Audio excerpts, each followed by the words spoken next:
Les jeux, il y en a plein. Et même on pourrait dire qu'il y en a trop, on ne peut pas jouer à tout, et c'est bien le problème, parce que parfois, il y a des jeux qu'on aimerait présenter aux autres, parce qu'on considère qu'ils ont quelque chose de plus.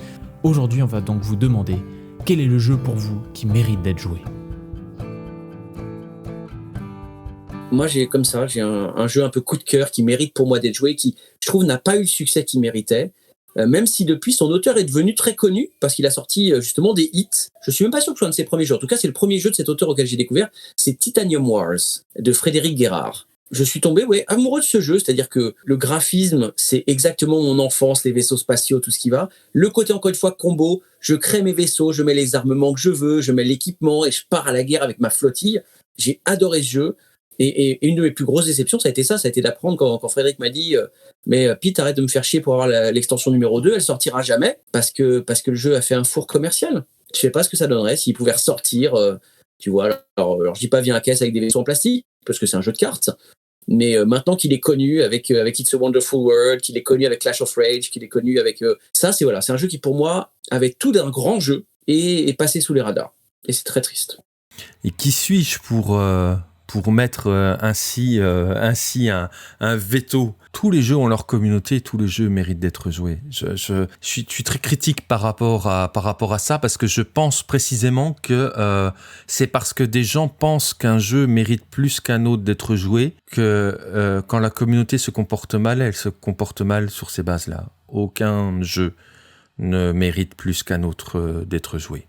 Et c'est bien là le malheur. Quand tout le monde le comprendra, les quelques écueils qu'il y a dans notre communauté seront réparés. Il y en a plusieurs. Il y en a plusieurs au sens où ils marquent la culture ludique et l'histoire du jeu de société. Dominion, le concept du deck building, de la création de paquets, qui existait déjà avec Magic.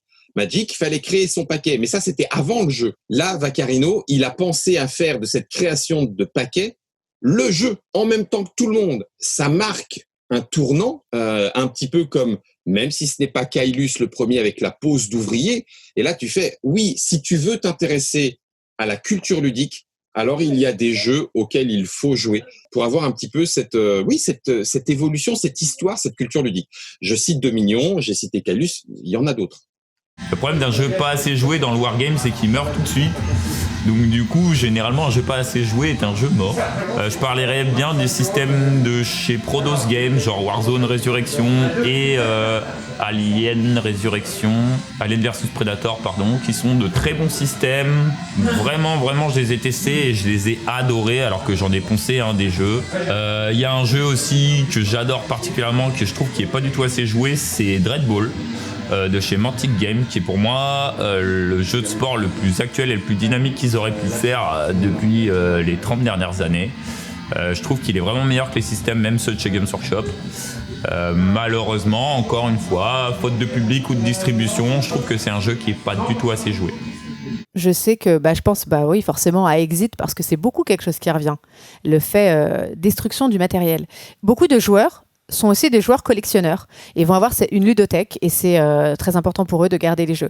Moi, comme je suis plutôt dans une optique minimaliste et que je garde pas forcément les jeux, souvent je vais les reprêter ou les redonner, ça me dérange pas trop de garder Exit, et c'est souvent quelque chose qui revient, le fait qu'on le détruit un peu comme un livre, et il y a eu des escape game livres aussi qu'on détruit, on découpe, et je trouve que pour qui ce serait un frein, je pense qu'au contraire, ça mérite qu'on donne une chance et qu'on saute le pas un jour et qu'on fasse un petit exit ou un petit livre juste pour tenter l'aventure, et l'expérience, quoi. Le jeu qui mérite d'être joué, pour moi, c'est un jeu qui fait peur par son visuel, qui fait peur par ses règles et qui marche au déclic. C'est-à-dire qu'une fois que tu as compris comment il fonctionne et que tu as compris tout l'intérêt et la profondeur du jeu, c'est là que tu fais ah, et là c'est exceptionnel. Et du coup c'est barrage. J'étais en mode ok, qu'est-ce que c'est que ce truc, qu'est-ce que c'est que cette map immense, il y a 1 milliard d'actions possibles. La première partie que j'ai faite, j'ai joué au pif. Et alors par contre la deuxième partie, là, celle où t'as tout compris, tu fais pas au pif quoi. Tu sais que tu fais ça parce que derrière il y a un plan. Le plaisir, il est incroyable. Quand ton plan fonctionne, quand tu arrives à bloquer un autre mec, à prendre la place avant lui, ou à utiliser son réseau de tuyaux ou de barrages, tout simplement. C'est hyper satisfaisant. Quand tout s'imbrique, quand tout fonctionne comme ça doit fonctionner, le plaisir, il est fou, quoi. Le plaisir, il est fou. Alors, c'est un jeu que j'ai découvert l'année dernière qui s'appelle Magic Maze. C'est un jeu complètement fou de coop où t'as pas le droit de parler. Tu dois emmener des personnages d'Heroic Fantasy braquer un supermarché et après se barrer avant de se faire choper par les vigiles. C'est un jeu un peu loufoque qui a la particularité d'être en effet un jeu de coop où t'as pas le droit de parler et timé, donc c'est un peu le bordel. C'est vraiment un jeu que je conseille à tout le monde parce qu'il est vraiment excellent. Pour moi, c'est Captain Sonar, clairement. Parce que Captain Sonar, c'est un jeu qui, mine de rien, il sort encore des extensions, etc. J'ai pas pu en essayer une seule, et pourtant, j'ai toutes les boîtes d'extensions, mais quand tu lis les extensions, t'as envie de les faire. Le problème, c'est que j'ai pas assez de joueurs. Et clairement, c'est un jeu qui a beaucoup plus de profondeur qu'il en a l'air, qui peut avoir une cohésion d'équipe assez dingue. Pour moi, ça mérite d'être joué parce que ça revisite la bataille navale, mais d'une manière super intelligente. Donc moi, je conseillerais vraiment de jouer à Captain Sonar et à God Tier, mais ça c'est c'est un côté un petit peu différent, mais bref, voilà, Captain Sonar, je dirais. Certains auraient pu penser que je dirais les jeux Peterson, mais en fait, je les conseillerais pas forcément parce que c'est des jeux très chers. Alors forcément, si vous connaissez quelqu'un qui a des jeux Peterson, foncez chez lui parce que c'est des jeux vraiment qui méritent d'être joués, mais c'est des jeux de niche parce qu'ils sont vendus qu'en Amérique, c'est difficile de les avoir, et puis voilà, ils sont très chers.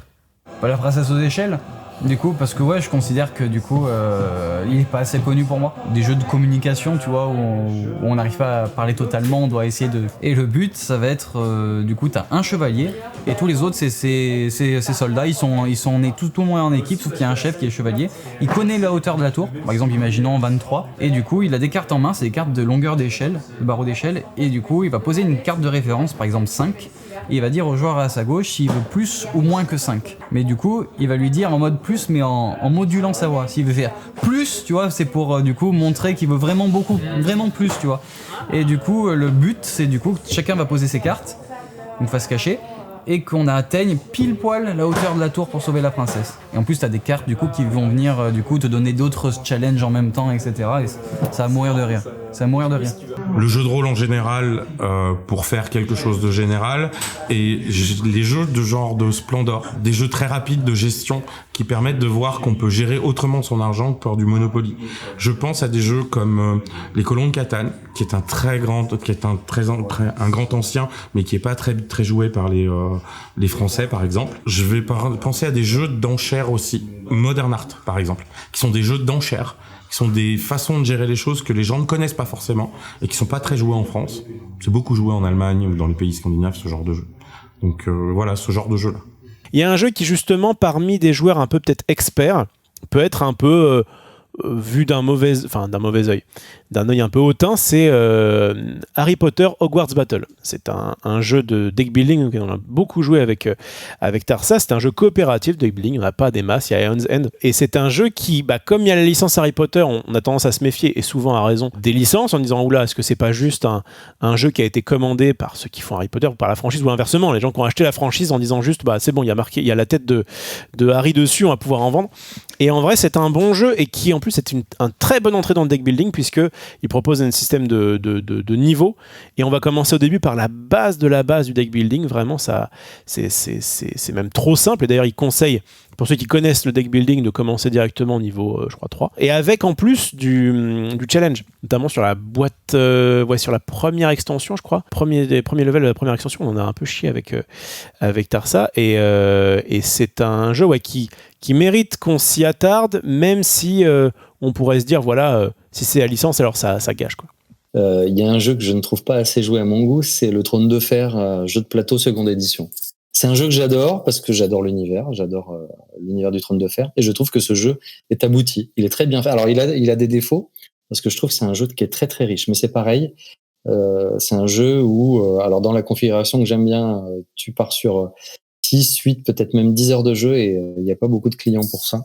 Ouais, il faudrait que tout le monde joue à ça, qu'il y ait des tournois nationaux ça existe, mais c'est assez confidentiel. Qu'il y ait des tournois de ouf sur le Trône de Fer, jeu de plateau. Ce jeu ne sort pas assez, on n'en parle pas assez. Bon, effectivement, il a plus d'actualité parce qu'il est déjà complet, en fait. Mais et ouais, il est vraiment génial. J'adore ce jeu.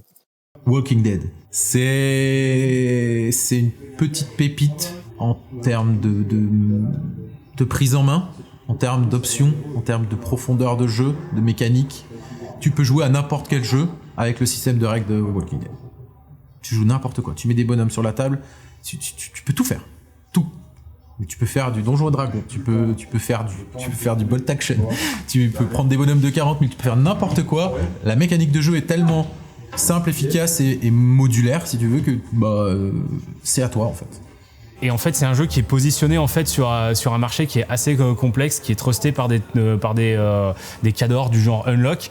Mais moi, dans ce genre-là, j'aime beaucoup Undo, qui est un jeu en fait, c'est un mélange du coup entre un escape game et un livre dont vous êtes le héros. Parce que le concept en fait, c'est un jeu narratif, coopératif. Tout le monde incarne des voyageurs temporels parce que au début de chaque histoire, donc il y a une histoire à dérouler, il y a quelqu'un qui meurt et en fait les voyageurs temporels doivent intervenir à différents moments de l'histoire, d'une timeline pour changer les événements. Et c'est un jeu d'enquête aussi parce que du coup t'as des cartes qui définissent les différents moments où tu peux te rendre et à chaque fois que tu choisis d'aller sur une carte, tu retournes et tu vois, t'as une scénette et tu dois décider ok, est-ce que vous faites ci, est-ce que vous faites ça ou est-ce que vous faites encore ça. Tu dois à chaque instant essayer de comprendre du coup ok, c'est quoi le scénar, qu'est-ce qui est en train de se jouer ici pour que tu puisses faire le choix qui va améliorer du coup les choses. Et j'aime beaucoup le côté science-fiction aussi de ce jeu où c'est de l'enquête mais t'incarnes pas des flics du coup qui vont essayer de résoudre un meurtre. Non, c'est autre chose. C'est voilà, voyage temporel, t'as la possibilité d'agir à n'importe quel moment du temps et d'essayer d'améliorer ça.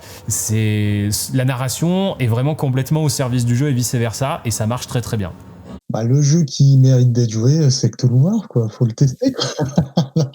Tout est bien fait, quoi. Le matos, c'est quand même assez énorme. La mécanique, les gens arrivent assez vite à la comprendre. Et en même temps, elle a beaucoup de profondeur, donc tu peux y revenir souvent. Et c'est ça que j'aime bien, quoi. Et le fait que tu vas pas passer non plus 8 heures dessus, donc tu peux enchaîner à jouer à autre chose, à refaire une partie même. Avec toutes les factions différentes, donc il a vraiment un potentiel énorme, je trouve. Après, il a un seul petit problème, c'est que faut le ranger, puis il faut l'acheter aussi. Donc voilà, c'est un peu les deux gros soucis de Peterson, que je sais pas, je pense qu'il doit vivre dans un château, le mec. Si vous avez aimé cette vidéo, n'hésitez pas à la liker et à commenter quel est pour vous le jeu qui mérite d'être joué. Et je vous dis à bientôt pour une prochaine vidéo, le jeu. Allez, salut!